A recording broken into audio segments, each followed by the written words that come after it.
Argentina তারকা Alexis ম্যাকঅ্যালিস্টারের দাপটে Liverpool আজকে প্রিমিয়ার লিগ ট্রফি জিতল।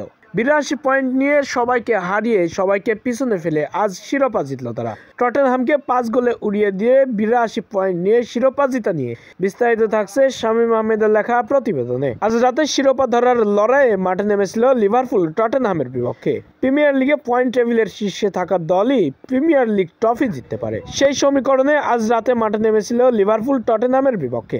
সেখানে শুরু থেকেই আধিপত্য করছিল লিভারপুল এবং আর্জেন্টিনা তারকা অ্যালেক্সিস ম্যাকঅ্যালিস্টার করেছেন একটি গোলও। শেষ পর্যন্ত ৫ গোলে উড়িয়ে দিয়ে পয়েন্ট টেবিলের শীর্ষে থেকে ৮২ পয়েন্ট নিয়ে আজ রাতে প্রিমিয়ার লিগের চ্যাম্পিয়ন্স হলো। আর্জেন্টিনার এই মিডফিল্ডারের নামের খাতায় একটি শিরোপাও যুক্ত হলো। দুর্দান্ত ছন্দে থাকা লিভারপুল চ্যাম্পিয়ন্স লিগেও পয়েন্ট টেবিলের শীর্ষে ছিল, কিন্তু দ্বিতীয় রাউন্ডে পিএসজির বিপক্ষে হেরে বিদায় নিয়েছিল চ্যাম্পিয়ন্স লিগ থেকে। এবার প্রিমিয়ার লিগে তাদের আধিপত্য ও শক্তিমত্তা দেখালো। প্রিমিয়ার লিগে Manchester City, Arsenal, Aston Villa ও নটিংহ্যাম ফরেস্টের মতো দলকেও পরাস্ত করে পয়েন্ট টেবিলের শীর্ষে থেকে প্রিমিয়ার লিগের চ্যাম্পিয়ন্স হয়ে গেল। আজ রাতে ৫টি গোল করেছেন যে তারকাগুলো। প্রথম গোল করেছেন দিয়াজ, দ্বিতীয় গোল আর্জেন্টিনা তারকা অ্যালেক্সিস ম্যাকঅ্যালিস্টার, তৃতীয় গোল গাপ্পো, এরপরে সালা। ম্যানচেস্টার সিটির পয়েন্ট রয়েছেন ৬১, চেলসির পয়েন্ট রয়েছেন ৬০, নটিংহ্যাম ফরেস্টের পয়েন্টও রয়েছেন ৬০। এরপরে উডোগি আত্মঘাতী একটি গোল করেছেন।